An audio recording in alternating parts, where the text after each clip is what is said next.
everybody, Future Kelly here. I just want to preface this episode by saying we had some issues recording that we did not realize until it was time to edit, such as lagging and glitching from the recording.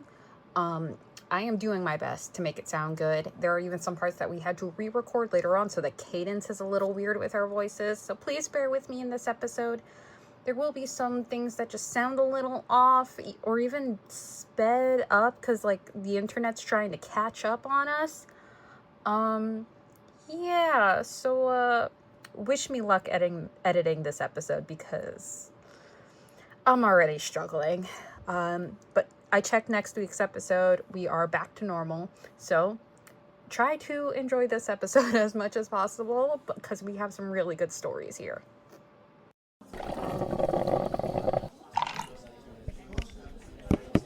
Order for let's spill the tea. Aw, Which I have no notes for next week's episode yet. Same. That's what I'm gonna spend my hours doing. I did these notes in like 2 hours. Do you want to know when I did these notes? Last night when I was bored out of my fucking mind at work. Sounds about right. Well, shit. All right. Are you drinking tea? What's your tea? I have water because God, water. A hydrated queen. I have to hydrate. My actual tea is that I'm bored. All right. Like, yesterday was my first full shift of the new job, and I can talk about it now. I'm officially set free from my other one. The first full shift was from it's 3 to 11. But about how my shifts are, yeah. Like the nighttime shifts are oh, I'm just so glad it's not an overnight because I feel like an overnight, oh my god, I wouldn't have anything to do. But they'd all be asleep. I literally get there, right? And nothing, I can't give meds yet because I haven't trained with the nurse. I've done med training, but you have to get cleared by the nurse. Exactly. So you have to you have to pass the test. Yeah, so I can't touch the meds yet. So, but I know that when I get in, they do meds, but I can't do them. So I'm like, hey guys, and I was talking to this one girl yesterday. She's the lead. She was like, yeah, normally there's only 2 people here, but for some reason there's 4 people here today. So it feels like there's nothing to do because there is not a lot to do in this house. Mm-hmm. And there's a crap ton of people here for no reason. Yeah. So you feel like you're doing nothing, but really there is literally nothing for you to do. So you get paid to sit around and do your notes. There you go.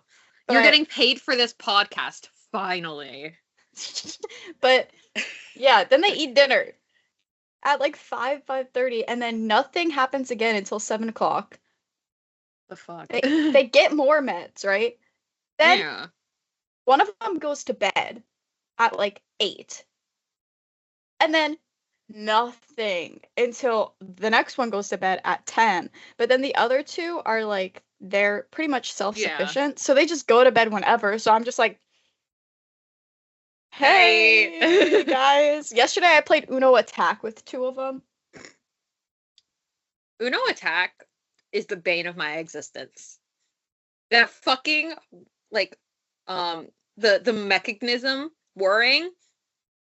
That scared me so bad. Every time I pressed cards it, I was out. But yeah, basically, I feel like it'll be better.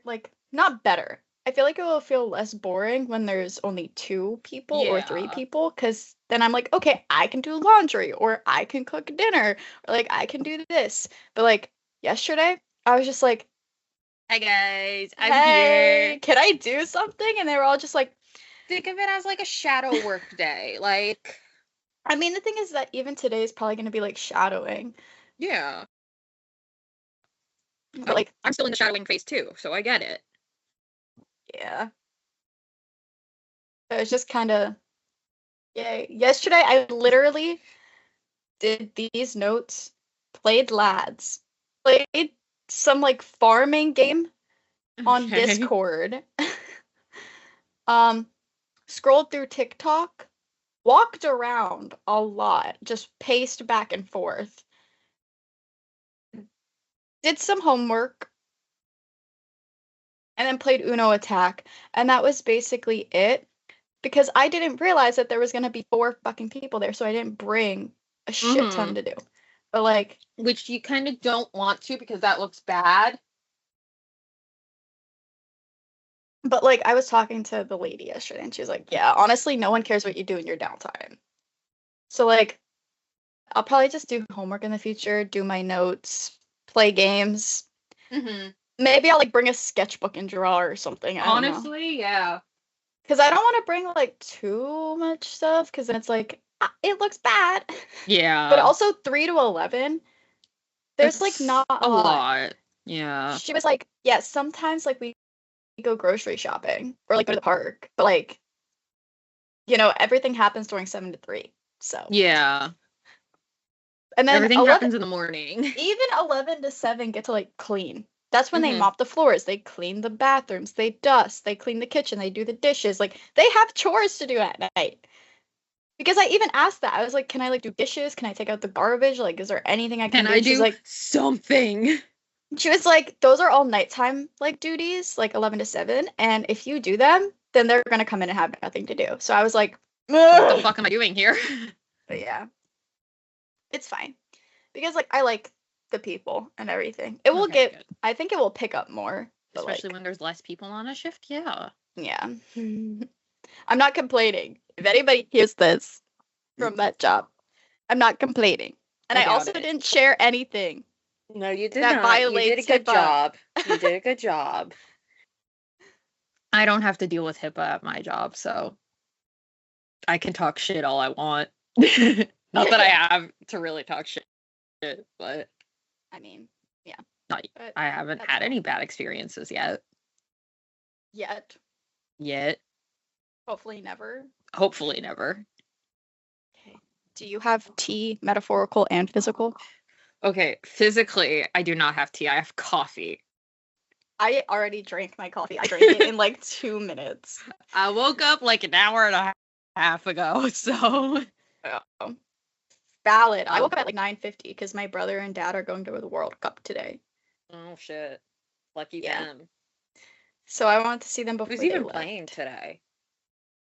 USA, but I think they're playing at night. No, really?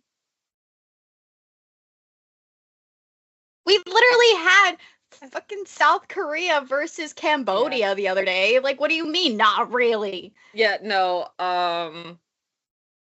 it was, like, I think in Philly on Tuesday, it was, like, France and Iran? Yesterday, there was Scotland and... The US is hosting it. Yeah. That's what it is. I don't know. But I think the USA soccer team is playing tonight at 10. But I don't think they're going to that one. I don't know which one they're going to. I think they just got tickets to whatever they could. Because whatever was when available. Is the next time the World Cup is going to be this close? Exactly. You know?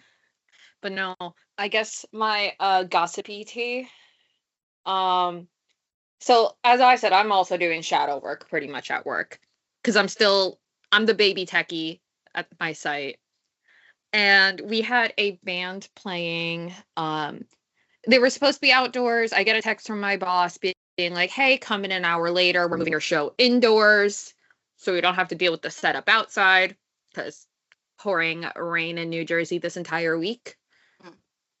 And we technically have a festival, a whole week of bands. So I think they were outside last night and maybe today, but I'm not working. So, but no, so like while we were like loading out all the gear and stuff on Tuesday, I don't want to say the band because that might triangulate where I work. But I was talking to one of the guitar players who is the lead singer's husband, and he was like, oh, you gotta play music just for fun, you know? And I'm like, well, you see, I don't really play an instrument anymore, but I do a podcast. Oh, no! And he was like, oh, I'll follow you. No! And because he is so into the paranormal, I told him it was true crime and paranormal, and he just started raving on about it. I'm gonna cry. Please. No, don't touch me. And then he was so like, I don't want to say where they live, so I'm gonna bleep it out. They live in Oh God. So like he's like, we all need to go to a haunted house together. And I'm just like, fuck yeah. Can they be in it if we take that? Can we make it a special episode? A special episode. The crossover. Dad. No. Bet. But yeah, that was fun. So I got us a new listener. And I'm scared. And then the person I was shadowing, so like again, we were indoors, it's a smaller venue than outdoors, obviously. Mm-hmm. The person I was shadowing looks over to me, and there's this like guy on dance floor. He's wearing a baseball cap and like a white like rain jacket kind of thing. Okay. And he was like, and the way he was dancing, the person I was shadowing was like, he kind of looks like a serial killer. And the fact that he pointed that out to me, I'm scared. made me realize it. That's horrifying. I would leave. I'd be like, I'm sorry. And then like a couple hours later in the night, he comes up to me and he's like, he's asking like some questions like, how many people do you think like came to this show? Are they big? Blah, blah, blah, blah, blah. And then he just stops talking and like unlocks his phone and is like looking for something. And then the person I was shadowing is like, because we mix on iPads in this venue. Yeah. He was looking at his iPad and side-eyeing the guy looking at his iPad, side-eyeing the guy. And I was like, looking at the guy side-eyeing the person I was shadowing. And then That's he horrifying. Like, showed me like a text thread of, I think maybe to his daughter or something, saying like, oh yeah, this band's like really good. We should check him out. And I'm like, okay, I gotta work now. And dude literally gave off the serial killer vibes. And now that is a great segue into the fact that we're going to start covering true crime right now. Oh, Are God. you ready? No, not after that. My work is so fun, guys. So, I know it hasn't even been a week, but I'm going to say last week because for our listeners, it's been a week. What do you remember from last week's episode? Other than me pulling at the strings of your heart. A child. There was a child. Kidnapped, walking Yes. home from school. And then he lived with him, the dude that kidnapped him, for a while. Uh-huh. And then his name was changed and went to school. He's like, I miss my home. And no one caught on to that. But then the other guy kidnapped another guy, like a little kid.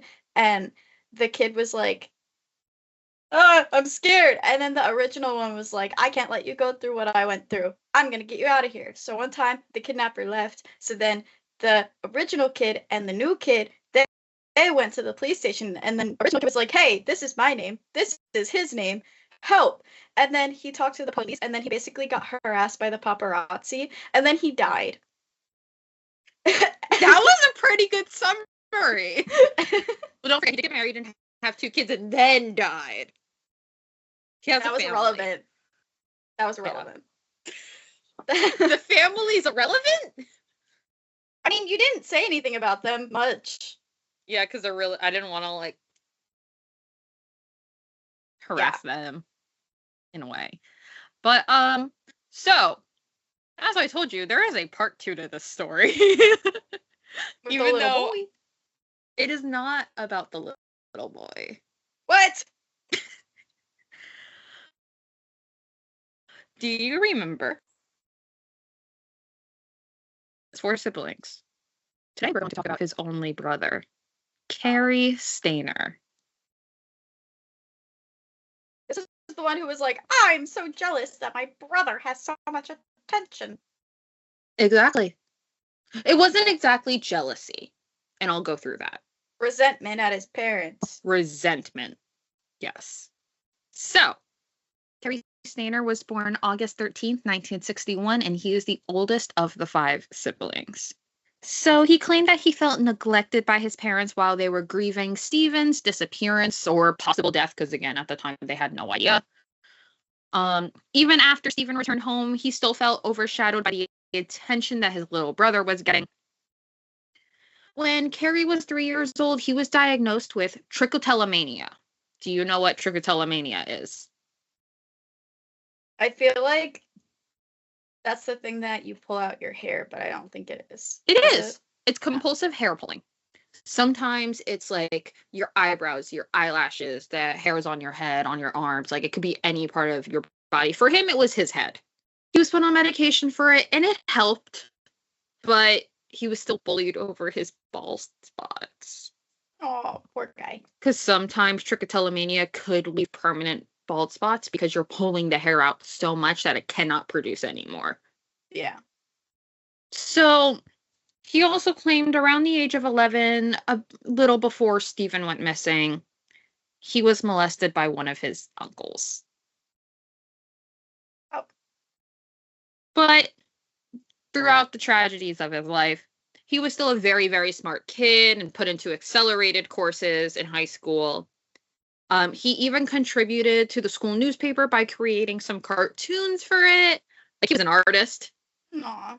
And when he graduated, he was given the superlative most creative. Aw.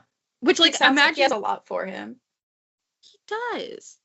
And once he graduated, he worked as a window installer at a glass company. And this is when we start to keep track of his dark thoughts. Oh, God. He had some thoughts of ramming a truck into the workplace and killing all inside and setting it ablaze. See, this just sounds like OCD. I feel like I think about that. I'm like, what happens if I Yeah, but like murder somebody and then I just rip their guts? No, he like wanted to. Oh. It wasn't that's a different. what if. Yeah, that's different. Yeah. Yeah. In 1991, he did try to commit suicide with carbon monoxide poisoning. Sorry, I know you were talking about. I just realized that I just like exposed like disgusting like OCD thoughts to the world. Good job. Good job, Corey. Guys, I promise I actually don't want to do that. It's just like if you know anything about mental disorders, guys, it's intrusive thoughts and I can't get rid of them. Okay, don't judge me. I don't mean it, please. She doesn't act on them. How's that? Unlike some people that I cover. Okay. Anyway. So, as I was saying before, you just broke out laughing, realizing that you are exposing yourself. In 1991, he tried to commit suicide with carbon monoxide poisoning. That didn't work. He is still very much alive. Okay, fair. In 1995, he was admitted to a psych hospital due to a nervous breakdown and then later released post-treatment. So, here's the weird thing that I could not get, like, any information off of at all. Okay. Other than the fact that it happened. A year after Stephen died in his tragic motorcycle accident, the same uncle that molested him, Cary Stayner, who Cary was living with at the time, was murdered. Oh. Like, murdered in his home. Oh. And Cary just came home and was like, what the fuck? What happened? The case was never solved. That's crazy. That should have been solved. I had no information on, like, cause of death, what happened. Like, I went into a rabbit hole trying to figure this out. That's crazy. That's really sad also. It is so sad, because, like, yeah, this uncle did some shit to him when he was a kid. Stop throwing stuff. Like, this uncle was not a good man, but he was still living with him, and, like... It was his home. It was his home, and now he's like, fuck, my uncle's murdered. Yeah, it doesn't matter what they did. Seeing your, like, family member murdered is traumatic, even Especially if you hate them. Yeah, and we don't know, like, their relationship at the time. Yeah. So it's like, what the fuck? So he was once arrested in 1997 for possession of marijuana and methamphetamines, but the charges were dropped. So he technically has no criminal record at the moment. Okay. Cary was camping when Stephen was found. Yes. He enjoyed visiting Yosemite, where he was known to visit and enjoy nature for a while. He would actually go into nature rather than seeking mental health, which Bad habit. This is just a speculation on my part. This might have something to do with his father not allowing Steven to get therapy either. Like, it's just rooted in him. Like, I mean, he went to a mental hospital. Maybe that was a bad experience. Like, well, still in 1997, he got a job at Cedar Lodge as a handyman, which was 7 miles from the Highway 140 Arch Rock entrance of the national park. After about 2 years of work, his dark thoughts begin to take over once again. God. Okay. 42-year-old Carol Sund, 15-year-old Julie Sund, and 16-year-old Silvina Peloso were visiting Yosemite in February 1999. Peloso was an Argentinian exchange student who was joining them on the trip. Like, they were, Julie and Silvina are like, I don't know if Silvina's like living with them and they're their host family or they're just friends from school kind of thing. I have no clue. Obviously, this is not my story. Of course you wouldn't. Yeah. Well, on March 18th, Carol and Silvina were found in the trunk of Sund's Pontiac rental car, severely burned beyond recognition. Oh. They were identified from their dental records, and they were killed a month earlier on February 15th. A note was sent to the police with a hand-drawn map guiding them to the location of the third victim, Julie, who was killed the next day. I'm still listening. I know you are. To my garbage. I know you have headphones on. The note also read, quote, "We had fun with this one." Ew. Uh-huh. Disgusting. And on February 16th, Julie's throat had been cut. Employees from Cedar Lodge were questioned. Cary Stayner, who was one of these employees, was not considered a suspect due to not having a criminal history and his calm demeanor during the interview. On July 22nd, 1999, 26-year-old Yosemite Institute employee Joey Ruth Armstrong was found decapitated. Oh, God. What the heck? This family is horrifying. Oh, it's... Eyewitnesses placed a blue 1979 International Scout parked outside the cabin Armstrong was staying at. The owner of this car was Cary Stayner. Now he was a prime suspect. He was arrested while staying at Laguna del Sol in Wilton on July 24th. Do you want to guess what Laguna del Sol is?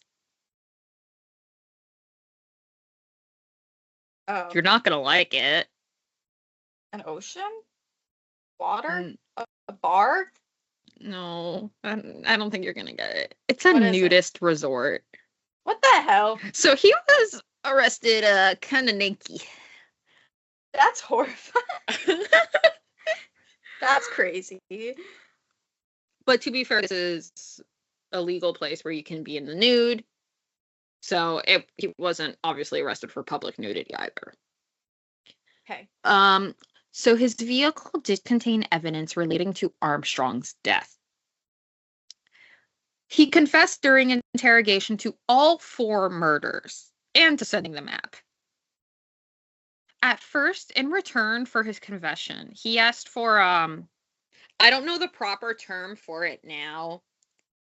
So I put child abuse photographs because we do not use the term child pornography because pornography means consent. Okay. So it is not child pornography. I know it has a proper term. I could not remember it for the life of me. So child abuse photographs. Yeah, he asked for that. It was like, hey, if I confess, can I just get like a nice stack? And I'm like, you're asking the police for this shit? I fear that they're not gonna give that to you, homie. Oh, they didn't. They did not. I was gonna say, I don't think that they're gonna do that. Yeah. So he claimed that he always fantasized about killing women since he was 7, well before Steven disappeared. he would become known as the Yosemite serial killer in the media. See, that's crazy. He claimed to the media that, quote, none of the women were sexually abused in any way. Okay, buddy. I don't know if that's true. You asked for like child. Uh-huh. Just wait. Just wait. Oh. He also claimed that he felt grateful of getting away with the triple murder, but when meeting Armstrong, he couldn't resist killing her. I'm like, dude, you got away with a triple homicide, and you're like, nah, this isn't enough. Yeah, I don't even know what that means. What do you mean you couldn't resist it? He, not the most mentally stable. Yeah, well, obviously. So, what exactly did this man confess to? Because now we have the details of the crimes. On February 14th, 1999, he stalked 4 young girls at Cedar Lodge, but backed off when he saw a man with them. The next day, he chose Carol, Julie, and Sylvina after spying on them through their window. He entered the home by claiming he was there to fix the fan in the bathroom, because he was a handyman. When inside, he pulled a .22 caliber pistol and ordered them all to lie face down in their beds. He bound their hands with duct tape and gagged them. He took the girls into the bathroom and then strangled Carol with a 3-foot piece of rope for 5 minutes and complained on how difficult it was to strangle someone. Okay, so maybe just like stop. Well, don't do that. He said, quote, I didn't realize how hard it is to strangle a person. It's not easy. I had very little feeling. It was like performing a task. That is a very cute bag. He didn't say that. I said it's a very cute bag. I put my Hyunjin keychain and my heart keychain, and then I have Raph on this side. That's what I was doing. I thought you were curious what I was timing. Yeah, sorry. I thought you were curious what I was doing, so I just showed you, but it was also just really bad timing. That's a really cute bag. It is a cute bag. Now, would you like to get back to the murder? Yeah, sorry. You were looking at me like you were confused on what I was doing. No, I was just reading a story. Oh. Well, then I misread the situation, okay? Oh my god, Corey.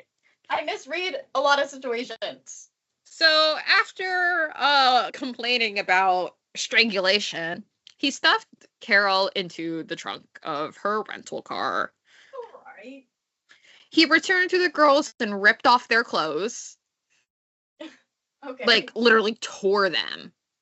Okay. And then he tried, emphasis on tried, to get the girls to perform sex acts on each other.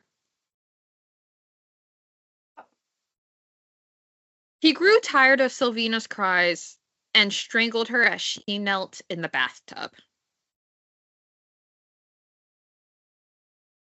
This is gross. Well, no, it gets worse. Remember how he said none of them were assaulted in any way? Yeah, he's a liar. Yeah, he did sexually assault Julie. Multiple times. Yeah, he's a liar. He took her next door to use the bathroom so she wouldn't have to see her friend's body. Because he didn't take, like, he took her mother, but didn't remove the friend's body yet before raping her. He left her on the bed tied up watching TV while he cleaned up next door and dumped Sylvina into the trunk as well. Around 4 a.m., he took Julie and bound her in the car and drove away. He then told Julie that her name was now Sarah? Who the fuck is Sarah?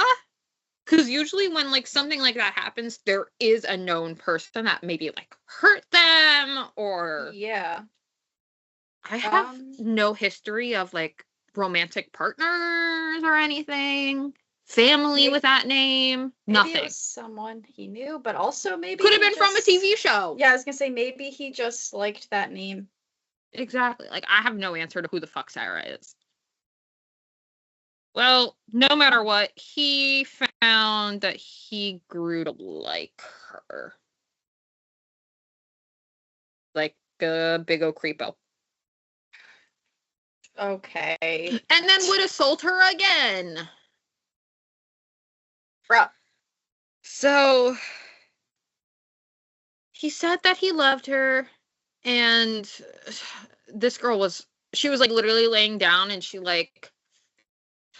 he took it as like, she moved her hand in a way that he took as like a blessing to like end her life. Okay. I don't know. So that. he slit her throat so she wouldn't, quote, suffer the way the other two did. Oh, because he took a liking to her, so he was like, Uh-huh. So 2 days later, he lit the car on fire after scratching "We Have Sarah" on the hood. okay. No one knows who Sarah is, though. Exactly. So he pled guilty to Armstrong's killing, so he didn't have to share as much information on that case. Like, it was just like, yeah, I did it. This is how she died. I decapitated her. Bye. I feel like he might have had a crush on a Sarah that rejected him. That's part of what I'm thinking. But we never got that answer. So, for the triple homicide, he pleaded not guilty by reason of insanity. His lawyer claimed that the family had a long line of sexual abuse and mental illness. You good? Are you okay? This is TikTok worthy. Is there like The bag is like falling apart, but I refuse to let it go. And like the inside has like a bunch of fuzzies, so I was getting it out, but I refuse to let this bag go, even though I just got 3 fucking bags. I refuse to let the icon itself go. This is the icon. Yeah, the bag that you always use. I can't let it go. I swear, the only reason that this story is going on for so long is because you're doing some weird ass fucking shit. I'm still listening. I have like 4 lines left. Okay, keep going. Well, even though that the lawyer did his best, he was still found legally sane. He was convicted of 4 counts of first-degree murder in 2001, and he was sentenced to death with his appeal still pending. But like, dude's just basically on a life sentence at this point, because he does remain on death row to this day, even though there hasn't been an execution in California since 2006, which 20 years Still later, I alive? don't think that's gonna change. So he's basically just living out a life sentence at this point. Okay, he's still alive. Yeah, like he was born in 61, so he's like 65 now. Oh, So so he's the same age as my grandmother. yep. Wait, has his 65th birthday passed? Wait, what day was he? Okay, he's almost 65. We'll be in a couple months. Probably like a month by the time this one comes out. Speaking of which, Okay. when does this episode come out? Is this my birthday episode? Happy birthday to me! It's like 2 days for birthday when this comes out. I'm It is? old. And Corey froze. Oh, there you are. Yeah, this one comes out on the 11th. Oh. I'm old. Well, happy late birthday to you. And Corey's frozen again. What the heck? What is going on? Why does the universe hate me right now? Because it's the universe and it hates everyone. Ah. Yeah.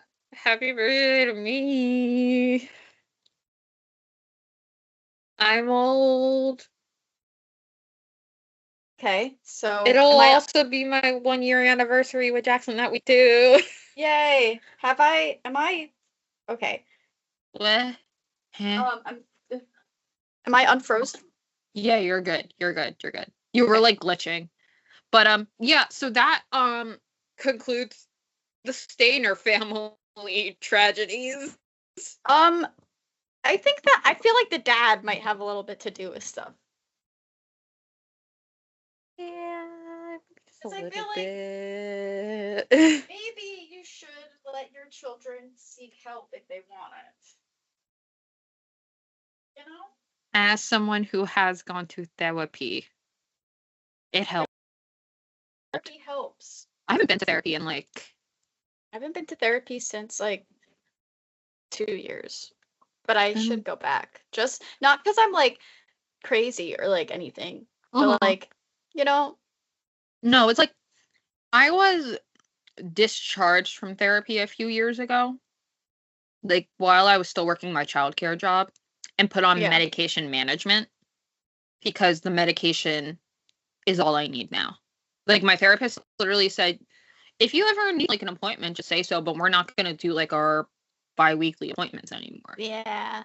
I got discharged, but I basically got discharged like how you discharge like Mm-hmm. people in jail. Like she was basically like, it's on your own recognizance. So like if Yeah, you ever feel like you need to come back, like you can come exactly. back, but you like you're fine. It's just you have to learn how to manage your OCD. That's literally all she said. She was She was like like, "You're on your own for that one." she was like you're healthy enough in the brain that you can manage your own OCD. There was a point where she wanted to put me on medication for anxiety and OCD, but I was like, that's not gonna work because I think I'm gonna die every time I take medication. Yeah, which is supposed the medication's supposed to stop that idea from Yeah. happening. But it was not. Like I would have like spiraled before I even took the medication. So she was like, "Okay, we're not going to do that and now you just have to somehow manage it without." I feel like I think like your big fear is like swallowing pills and whatnot. Is that's like the problem? I don't know, it has nothing to do with okay, yeah, Or is it the side effects? I don't like stuff getting injected into me. Got it. Okay. So like I don't like needle, but I don't mind vaccines. Because your brain is telling you that like you need it so you Yeah, don't die. I don't like taking pills. I don't like getting injections. I don't like getting blood work. I don't Mhm. like getting anesthesia. But like I don't I didn't mind the patch. Like when I was on birth control, I used the birth control patch. I didn't mind Mhm. that because like I can create a barrier in my mind. Yeah. Like yes, there's stuff going into my skin, but it's not getting like consistently injected. So like it No, feels I like I get just it. have a sticker. So then I'm like, okay, I'm fine. I That was have a literally little the sticker on only my tummy. that's literally the only one that was gonna work too, because I can't take pills, I can't Nope. do shots, I can't get stuff Nope. implanted in me, so I can't do the arm or the IUD. I can't do any of that. So she was basically like, so the patch.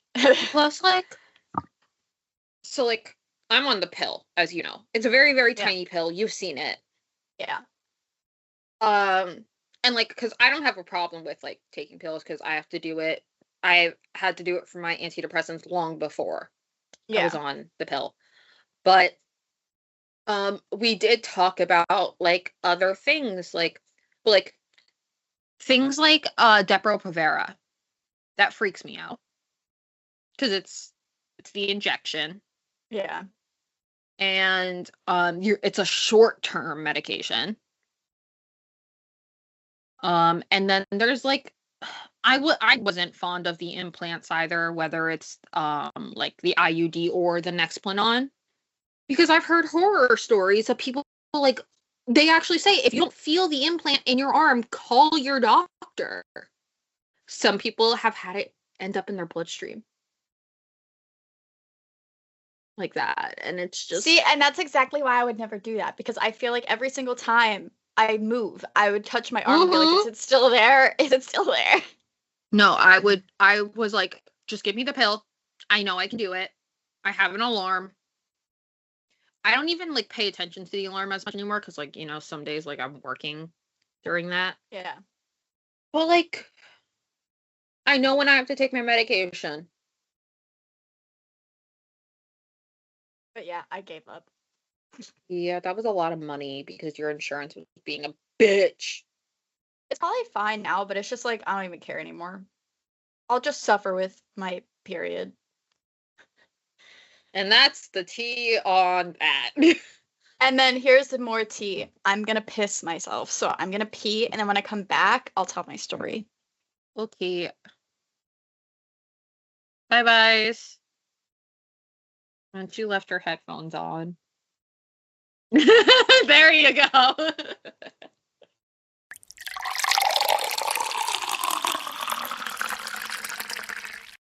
Oh, hello. Welcome back. I'm back. I totally realized that like the time skip sound, it's because it's like, have you heard the new time skip sound? No, I haven't watched anything yet. It's like pouring a glass of water and you're like, I have to go pee. That's crazy. So it's gonna be like, I have to go pee, and then it's just pouring a glass of water. I'm like, that is not Corey peeing. Yeah, guys. I didn't pee into the microphone. Please never do that ever. I think I'd cry. I think I would do it to Kelly. Only if it's between us, but then I would just hang up. I'm gonna call Kelly one day and no context, just immediately start peeing. And it's gonna be a day when I'm at work too. And I'm just gonna call, and Kelly's gonna be at work, and then My boss is gonna look over and be like, why the fuck is she just peeing on FaceTime? I mean, I would like just be staring at my phone like this. Yeah, but we would hear the pee. Sucks to suck. Everybody pisses, okay? Yes, we all do, but we don't all want to. Never mind. We don't want to witness it. Some people do. I don't think at my place of work my coworkers do. I think that's how I lose my job. Well, I don't think you would lose your job for that. That would be my fault. I feel like I would just hang up and be like, y'all saw fucking nothing because I don't even know what I just witnessed. Anyway, do you want to guess where we're going today? Oh, where? Yeah. Are we in the US? Europe. Yeah. Okay. Is it somewhere we've been? I think so. London. Or like the UK? Yeah. It's England. Okay. All right. I A little did too specific. I did too many United States stories in a row. I needed to take a break from the United States, okay? But we're going to England. Okay. And we just have a classic ghost story today. Oh, juicy. Sort of. Oh. Ectoplasm? This isn't Ghostbusters. Hey, there could still be ectoplasm with ghosts. Don't come at me. There is no ectoplasm. Oh, so it's not juicy or ectoplasmy?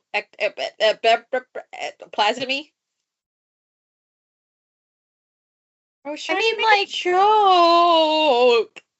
I mean, like, I like this one just because of. Corey didn't like my joke. No.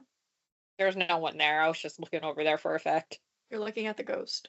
I am looking at the ghost of my bedroom that my mom firmly believes is here. I firmly believe there's one there. Bro, that, like, when I lay on your floor to go to sleep, I'm like, there's something in the hallway. It's very possible. I don't know what was on this land before the house was built. Yeah, the hallway. In this house. Between your room and your siblings' room. Mm-hmm. I'm like, there's some weird something there. I've never seen anything. You just feel it. But I'm like, there's something weird there. And I was like, I'm being watched. Well, If Mama Haran is watching this, listening, well, yeah, whatever. listening, I agree with your thoughts. And Kelly is the crazy one who doesn't believe that there's something there. I haven't felt anything. Probably because. Okay, and who? But here's the thing. Here's the thing. This was my nursery. Yeah. And then in like the quote prime years where like children feel things paranormal, Sky and I shared a bedroom. Okay. And I believe that it's more in this room. Yeah. So I was not you experiencing it for the first time when you came to my house. That makes sense because you've never been in my house. Yeah. I've lived here my entire fucking life. Yeah. So I don't have a memory of witnessing anything. And if I did, I was a child and I do not have those memories anymore. I probably blocked them out. Probably. But yeah, no, it's like a different. There you go, Mom. You're validated. It's a different feeling over there. Like when I stand like in like by Well, your... you can sleep on the couch next time then. No, I don't. Oh, that would be worse. The living room's fine though. At least there's a door though to your room. Oh, okay. Yeah, all you have is like the front door. Yeah. I'd rather be enclosed in a room with a ghost right outside than be in the open. Oh, I get it. But yeah, no, it's the back court, like the back hallway. Like when I'm in your kitchen or like standing in the living room, I don't feel anything. Good to know. It's just like that back like corner over Where there's there. a ton of shit. No. I mean the like your corner. That corner of my room. Yeah. Yeah, my mom firmly believes this like wall. Yeah, it's that corner right there. Yeah. Well, there's also a ton of shit there. Maybe there's something in there. Guess who gets to clean it? You. No, I'm kidding. Imagine I'm cleaning it and I'm like, Kelly, I found a ghost. there's a ghost over there. If anything, it would be the ghost of that dead mouse I found. Honestly, I wonder if I could see ghost animals. I've never seen one, but I wonder if I can. Okay. Well, do you want to clean that corner for me? If anything, actually, now I think about it, it might be in the closet if there's something. But there's so much shit in my closet that I could not tell you. Do you want to come over? Help me find... You want to go ghost hunting in my room? I feel like it might be the closet because when I stand on the opposite side, like outside of your room by the bookshelf. Yeah. Which the other side of that wall would be like part of your closet, right? Mm-hmm. Yeah. Yeah. I know what you're talking about.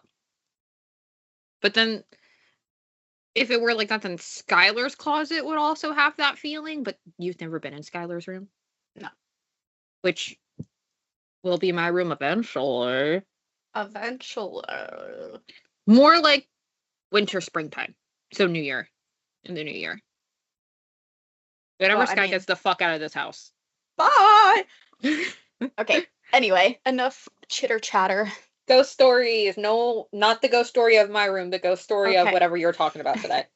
So, first, we must My talk about... coffee is room temp, sorry. It's okay. That's It's how I not drink good my anymore. coffee, is room temp.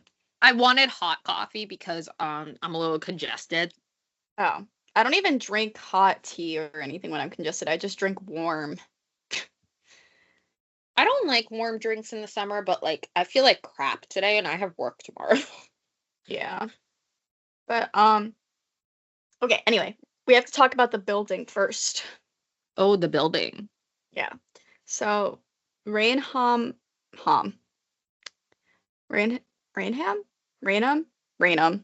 Let's Raynham? Yeah. Raynham. I don't know why I said it so weird the first time. 'Cause you're you. anyway, Raynham Hall was was built around 1619 to 1622, the exact year. Not exactly known because records were really bad back then. Mhm. But between 1619 and 1622 for Sir Roger Townsend. Mr. Townsend? Oh my god. Hi, Mr. T. I think he's retired now. Probably. I loved him. I have stories that I'm not going to say on the podcast. The computer was like, oh, music is detected, but it's not coming through.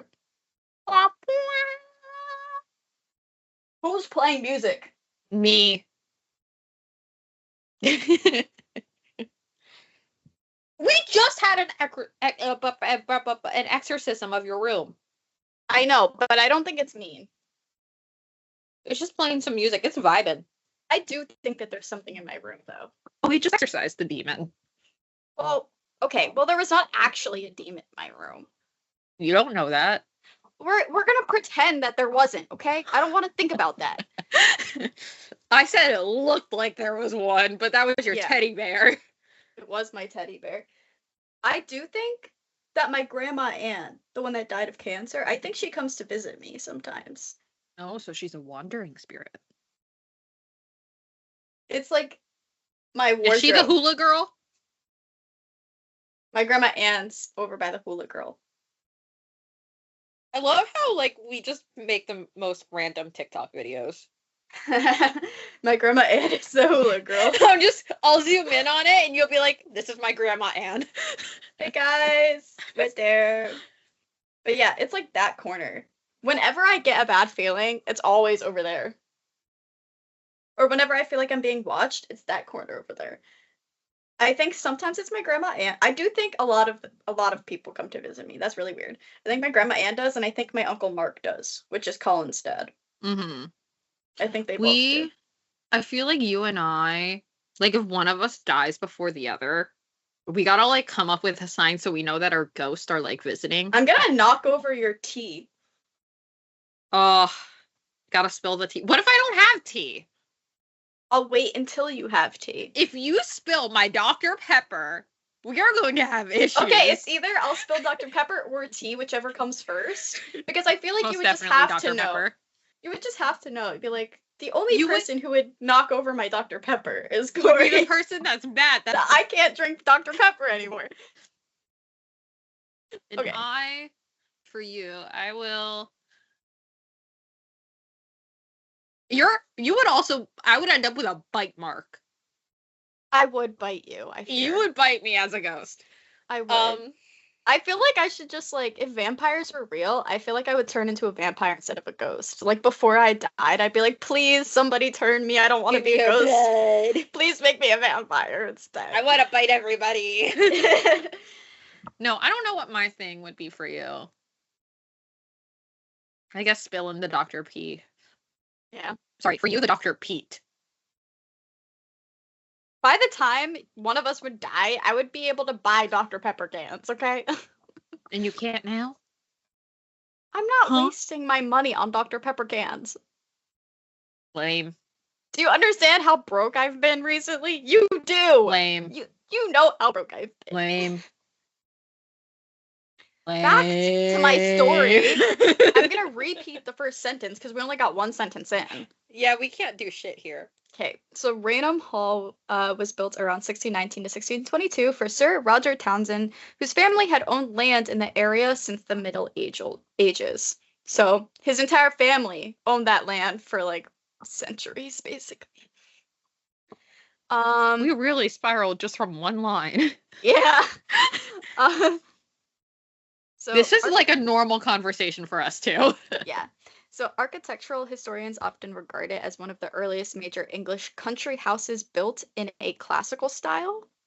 So it was kind of the shift from like old houses to like the new English houses. Mm-hmm. So it's very like historically like important. The house is constructed mainly of red brick and is considered a landmark in England. That was just a fun fact that it's considered a landmark. And then like imagine like old English, like, you know what I'm saying? Raynham Hall has been the seat of the Townsend family for nearly 400 years. So the Townsend family still owns the house, technically. Oh my gosh. Okay. So the ancestors, not the ancestors, the Does Mr. T descendants. own it? I wonder. I'll email Mr. T, be like, hey, Hey, do you own this house in the UK? Like your family? I didn't realize you were British. But This is where we have to bring Ethan in to do his impersonation. I will text Ethan. Be like, hey, can you send me a voice memo of you imitating Mr. T? Feel like I need it for something. The Townsend family became wealthy from land ownership and sheep farming and rose into English aristocracy. So they basically sheep farmed. Got it. Yeah. So they would sell like sheep. the wool. Yeah. Yeah. They would sell the wool. They would sell like the meat, the organs, everything. Yeah. And then one of the most famous residents was Charles Townsend, who was nicknamed Turnip Townsend. He was a major political figure and agricultural innovator who promoted crop rotation methods that helped drive the British agricultural revolution. Well, at least he was nicknamed a turnip for a good thing, not being in a vegetative state. Yeah, that wasn't... I would not have included that if that was why. No, that's so fucked up. But... I was like getting nervous when you said like I would never include that. Within the family, we also have George Townsend, who was a military commander and politician, and Charles Townsend, as I mentioned before, whose Townsend acts helped provoke unrest in Britain, American colonies. There's two Charles Townsends. Got it. So there's Turnip Townsend, and then there's just Charles. Mm-hmm. So, needless to say, the Townsend family, very influential. In the early 1700s, the hall was it got new interiors, and that includes the famous staircase, which does matter. The staircase, very important. Okay. Alrighty. And then during the Second World War, the house was taken over by the British Army, and then some physical traces of military occupation remain in the house. And then the late 20th century and early 21st century, the estate underwent restoration and modernization. And now it is just a private family home for descendants of the original Townsend family. Got it. You can go visit it sometimes. Oh, only some. Sometimes the family will be gracious and allow some tours, but for the most part, it's just their home. Mm-hmm. Oh, if they're like living there and not like making like, if it's not like they're no. I would never go like do a tour. They live there. No, I would never just they're but, like, living there. That's their home. I'm never gonna walk up and knock on their door and be like, hey, you want to show me around? Show me the ghost. I'd be like, no. They will sometimes in England, like in the newspaper, because I don't know, in the newspaper they'll be like, today, this date, you can come tour the Townsend house, and I guess they clean up. Different. That's different. I wouldn't just show up on a whim. That's the house. Very short history. Mm-hmm. So the building did not become well known immediately. It was much after it was built when it became famous. Mm-hmm. And it was a very specific haunting that made the hall very famous. So this is the haunting of the Brown Lady, and it became famous in 1936 when photographers Hubert C. Provand and Andre Scherer claimed to photograph a ghostly female figure descending the staircase at Raynham Hall. The image was published in Country Life and became one of the most famous ghost photographs ever taken. The famous image doesn't show many. I heard of it, but it's also from England. Yeah, so it's not really in our media. Yeah. But the famous image doesn't show many facial details. Instead, it appears as a misty, white, vaguely human-shaped figure descending the staircase of Raynham Hall. The shape resembles a woman in a flowing gown, but the face is very indistinct. The photograph is very blurry, so, some people think that it's just, the camera. But the Brown Lady is almost always identified as Dorothy Walpole, who is later known as Lady Townsend after her marriage to Charles Townsend. So Dorothy was born in 1686 into the influential Walpole family of Norfolk. Her brother Robert Walpole would later become Britain's first prime minister. Oh, shit. Yeah. In 1713, she married Charles Townshend, a wealthy aristocrat and politician who lived at Raynham Hall. And then contemporary accounts suggest Townshend had a volatile temper and gossip circulated about Dorothy's alleged relationship with Thomas Wharton. So basically, Charles Townshend was very angry. Mm-hmm. Dorothy was not happy, but divorce was not a thing back then, so she was cheating on Charles with Thomas Wharton, and it got very gossipy, and obviously when Charles found out, he got very, very mad. Well, yeah. But what we actually know about her specifically is not a lot. We really only know that she lived at Raynham Hall. She had several children. She died in 1726 from smallpox and was Aw. buried on the premises after her death. That's such, like, a sad way to go. Yeah.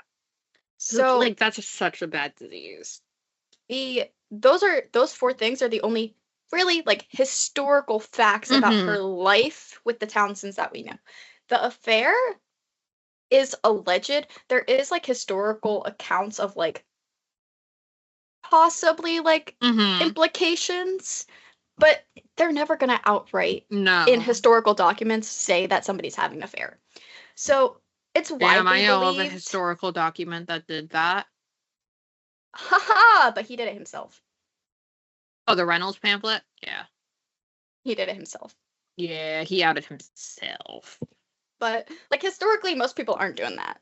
No. So it's very implied in Mhm. history, but we cannot definitively say. Yes. But basically, she had an affair with Thomas Wharton. The ghost story actually didn't emerge until much later. So, according to the legend, Charles Townshend became insanely jealous after hearing about her affair with Thomas. He supposedly confined her to parts of the Raynham Hall, preventing her from leaving and even limiting her contact with her children. Some versions say that she spent years effectively imprisoned inside the house until her death. Oh. There's very little hard evidence that this actually happened. Mhm. For the most part, historians think it's mainly gossip and family scandal, but she did historically not really come out a lot after, like, the implied Mhm. exposure of the affair. So it kind of is probably just like embellishment, but she did quote unquote disappear for a period of time, Yeah. but she did show back up before she died.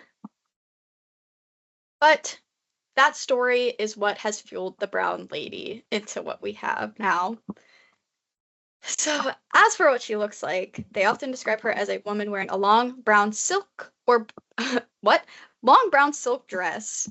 Obviously, that's where the name Brown Lady comes from. Mhm. She's wearing a brown dress. She's very pale. When they see her, she's probably translucent. Sometimes she looks a little bit like she's glowing. Mhm. She has dark hair that's styled in the 18th century fashion, which is very consistent with when Dorothy would have been alive. She floats or glides rather than walking normally, and she has a very sad, solemn expression. Some of the famous accounts, especially from the 19th century, describe her face as unusual or frightening. So her face would appear deathly pale, the eye sockets looked hollow or dark, and in some stories, her eyes glowed. Witnesses sometimes said the figure looked human at first, but then became increasingly skeletal as they Ew. approached. Now, what's interesting is that we have recorded, like, historical accounts of sightings of her Damn. before the photograph. So the photograph wasn't until 1936. We have, Mhm. like, 1800s sightings Damn. of her. So one of the well-known reports from the 1830s claimed that when a witness got a closer look, I'll delve more into this account later on, but the face seemed almost like it looked like a skull. So it had very dark eye sockets, and he ran out of the Raynham Hall, like, in terror. He was like, what the fuck did I just would see? too. And he basically ran out. But it looked like her eyes didn't have eyes. They were that, like, sunken in. Ugh. Yeah. So the most common reported circumstances of seeing her are at night or in the evening, obviously. Mhm. In long hallways, during quiet periods, and most famously on the main staircase of the Raynham Hall. I don't know why she likes long hallways. Could not tell you. But Blueprint theory? I don't know. she likes a lot of long hallways and the stairs. So there is an account around 1835 to 1836. It's not exactly dated, but it's between 1835 and 1836. So this is one of the best known accounts that came from a military officer, Captain Frederick Marriott, and some other guests that were with him. They basically reported seeing a woman in a brown dress on the staircase and in other corridors. Marriott later claimed that when he encountered the figure alone for the first time, her face appeared horrifying. It had dark, empty-looking eyes, and she just stared at him. She did nothing. She Ew. just stared at him with those creepy fucking eyes. Ew. Nope. So there's also a lot of stories in the late 19th century. Various guests and servants reportedly claimed to see a woman matching the same description moving through the hall. So they would see a girl with her little hair up, done, and a brown dress just walking through the halls. And then again, in 1936 is when the famous photograph was taken on the staircase. That's when it gained its popularity. But what's interesting is they have these recorded historical accounts from before it was even famous. So witnesses typically report pretty similar things about her. So she walks or glides down the staircase. She'll appear next to you silently. Sometimes you won't even see her or hear her walk down the stairs. She will watch you briefly. And then she'll just vanish. But she doesn't interact with people. She'll stare at you, but she doesn't talk. She doesn't do anything. She'll just observe.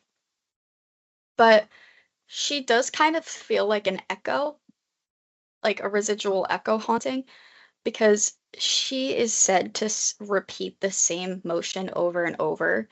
She'll walk down the hallway, then down the stairs, stop at the bottom of the stairs, stare at whoever is there, and then disappear.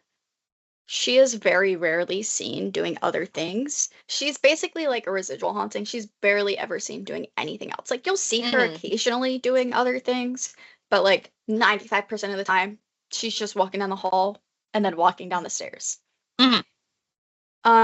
Most commonly reported series of events, I already said that. Don't know why I have that written here twice. Apparently I was not paying attention. Yeah, I felt that. So a lot of witnesses claim that she seems unaware of them. Like, she's looking at them, but she's not looking at them. Like, she's looking through them. So, like, you think that she's theory, looking. probably. Yeah. Like, you think she's looking at you, but when you try and get her attention or anything, she's not paying attention. Others say that it does feel like she's noticing them, but she's just staring back at them. But, that can just be interpretation. Yeah. So over time, some more versions of the legend added more supernatural details. So sometimes cold spots, unexplained footsteps, doors opening and closing, feelings of being watched. However, these reports are much less famous and less consistent than the sightings of the woman herself. So, because the Brown Lady is traditionally identified as Dorothy Walpole, many storytellers portray her as a tragic figure because of the supposed story of her. So in these versions, she wanders the house searching for either her children that she misses dearly, or she just wants peace after a very unhappy life with Charles. But those ideas are like most of the time considered folklore. They're not really part of the established history. Historically, witnesses would report extreme fear, shock, feeling like they were watched, and some servants allegedly refused to stay in the house afterwards. They would literally quit. But there are no known reports of physical attacks, possession, serious injuries, or deaths linked to the encounter. So she's fairly she's not really dangerous. No. But one specific story I already told you earlier delving into it a little bit more, when Frederick approached her alone later on, probably to court her, Just maybe. he Looking for a approached woman. her and she turned and looked at him, and he saw like the black eyes, and her face was all sunken in, and she I looked hate really it. sad, like she was Hate it. crying. And her hair, it looked so pretty from a distance, but up close you could see that pieces of her hair were falling out of the hairstyle. They like she had Ugh. just had a fight, or she was just Yeah. crying, or she was just sad. And he literally freaked the fuck out and Yeah. ran out of Raynham Hall. As he should. He found a staff member outside, and he was like, "Who is that fucking woman in there who looks like a fucking skeleton? She made me nauseous. Like, I'm genuinely sick to my stomach right now." And then the servant was like, "Who? There's no woman in a brown dress in there. Like, everybody damn, that..." I was expecting, like, oh, yeah, she's just there sometimes, you Yeah, know? no. She was like, "Who?" And he was like, "Yeah, there's a lady in a brown dress. She looks like she's been crying, but she looks horrifying, and she made me sick to my stomach." And the servant went in, could not find any guests wearing a brown dress. And then when she went back outside, the captain, Frederick Marriott, had reportedly left completely. As he should. Yeah, he just dipped. Bitch was trying to court a ghost. But currently the reactions are not as dramatic because we're like more used to like ghosts. So sometimes they'll just not be able to sleep very well after. They'll be a little bit shaken up. They'll be like, "Ew, she's a little creepy." But for the most part, people aren't really running away in fear. No. We'd just be like, that's gross. Goodbye. Yeah. Obviously, we have the paranormal believers and the paranormal skeptics. So obviously, the paranormal theory is the one, you know, there's so many descriptions of her over time, even before, like, the photograph, that they've remained consistent over decades, and it's just so likely that she's real. But that's basically the only evidence that they're like, "Oh, the brown lady is real." There is double exposure theory, though, which pertains to the photograph itself, and this is a skeptic theory. So it basically says that two photographs may have been accidentally or intentionally combined before being released, or that architectural details in the image may indicate, you know, some lighting had reflected, made an image of a woman. You know, there's also the lens theory, which is really the only other one, and it's also a skeptic theory. But some investigators propose that grease or residue was on the lens. There were light leaks from outside. There were some reflections, or that there was a motion blur from a person moving. Or they potentially had a hidden prop. They just fabricated the entire thing. Always possible. But what's interesting about the photograph is that it was taken during the day. It was not taken at night. Okay. That's basically it for the brown lady. There are some other reports of smaller entities within the hall, but they're not really linked to any specific spirits. Might be some military people from when the English had occupied it, or could be some other towns and family members. No one really knows. Yeah. But basically those include sometimes footsteps in empty corridors. Doors will open and close. There will be strange lights. Lights will turn on and off unexpectedly. And sometimes you'll see some shadowy figures around the grounds. But that's basically it. Now, I did say that it wasn't juicy and there was no ectoplasm. Yes, there was no ectoplasm. But I oddly kind of like her. No, yeah, I like that story. I don't know why I like her. I feel motherly about her. I'm like, this poor girl was married to a man who treated her like shit. Historically documented, treated her like shit. She allegedly had an affair, and then her husband found out and hated her. Which, don't have an affair. But, like, I also understand, because divorce wasn't a thing back then. Yeah, but Which still. it's still not morally correct to have an affair. Don't get me wrong. I don't support cheating. But, like, I would low-key, like, if I was in that time period and my husband was a piece of shit who basically, like, verbally assaulted me every day, I would probably have an affair too. I mean, yeah. Like, I would never now. oh, I would never now either. But, like, you know, Yeah. back then I can understand why she would. Times were different. I can understand. But, like, I always feel kind of like, I guess, protective or motherly of the, like, echoes. Mm-hmm. I don't know why, because it's like, do they even know they're dead? Like, don't know. because, like,